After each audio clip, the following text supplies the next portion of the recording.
If you want to see the inner truth of your own being, you need to know how to explore your own mind. The best way to explore your mind is with meditation, and at first, that might sound a little backwards. Years ago, when I was a wide-eyed philosophy student, there was a conversation after class about meditation. Many of the students there were still reeling from the day's lecture in philosophy of the mind. One student was questioning if meditation had any value to him. He claimed that meditation was merely clearing the mind, or thinking about nothing. And this can be true. You certainly can use meditation to clear and quieten your mind, but there's more to meditation than that. As another student said in that same class, meditation is actually about thinking, or exploring the mind. I distinctly remember our professor smirking and sipping his coffee as we sharpened our swords, but dulled our understanding. Because in truth, meditation is about both. It's about clearing the mind. But it is also the best way how to explore your mind. That lecture session happened almost 10 years ago. But the argument continues today. I still hear the same debates and misconceptions. After studying the theories of philosophy, I spent even more time applying what I read from various sources. One thing is for sure, when it comes to exploring the mind versus clearing it, it's not about either, or. It's about both. Because if you want to explore your own mind, you first have to clear it. Here is how to clear your mind and how to explore your mind at the same time. If you want to know how to explore your mind, start by clearing it with these two meditation techniques. Before you explore your mind, you first must clear it. The best ways to clear your mind are to practice open awareness, focused attention and effortless presence. 1. Open monitoring. Only misconception about clearing the mind is that it requires you to avoid your thoughts. This couldn't be further from the truth. You'll more than likely think about avoiding things, causing even more thoughts to arise. Instead, you could try to focus on the present moment through open monitoring meditation. To do this, simply begin to meditate as you would any other time, but be sure to keep your breathing mindful. As you feel your body relax, and your mind calming, begin to embrace your thoughts and the external stimuli around you.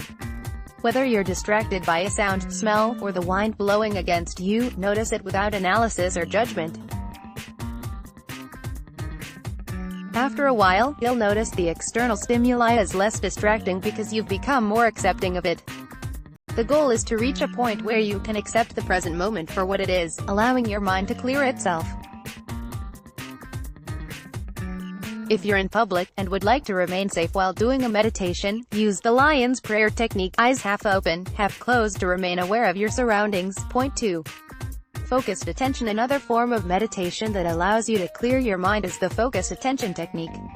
The best way to do this is with samatha meditation technique. This is where you focus all your attention on one object, be it your breath, a mantra, part of your body, etc. To do this, decide on a specific object before you start meditating.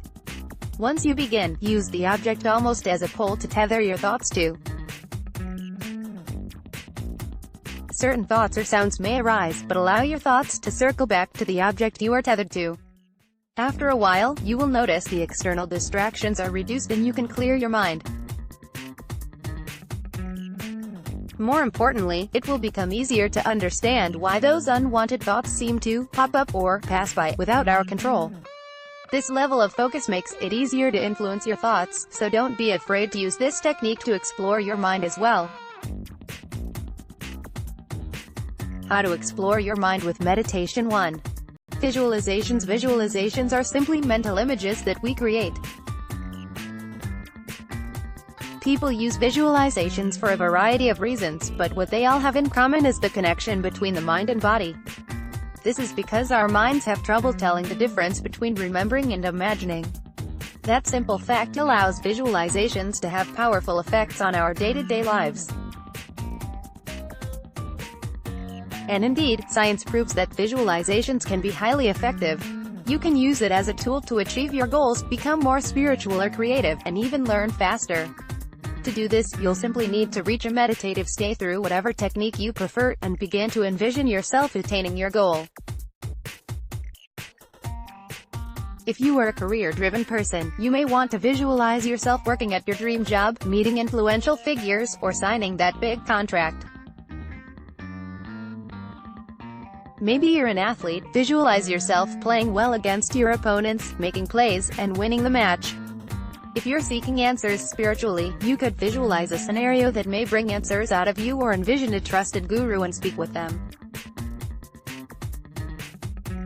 The possibilities are endless. If any of this seems silly or ineffective to you, please understand, you're not alone. I once believed that visualization was pointless as well, until I realized it wasn't just about one's belief in it. Studies from the National Library of Medicine and other sources have proven the effects of visualizations. If you'd like to read about the science behind visualization and how it can make us more productive, you can learn more by clicking the previous links. Point 2. Chakra meditation. Chakra meditation is one of the top 10 meditations used in yoga. Yoga has been practiced for thousands of years by many cultures. One thing that people have seemed to have forgotten, though, is that yoga isn't just about the physical body. Along with the health benefits of yoga, are the techniques that allow you to explore the causal relationship between the mind, body, and spirit. Chakras are centers of energy, found in our spiritual bodies. To some, they are more of a concept and tool used for spiritual growth.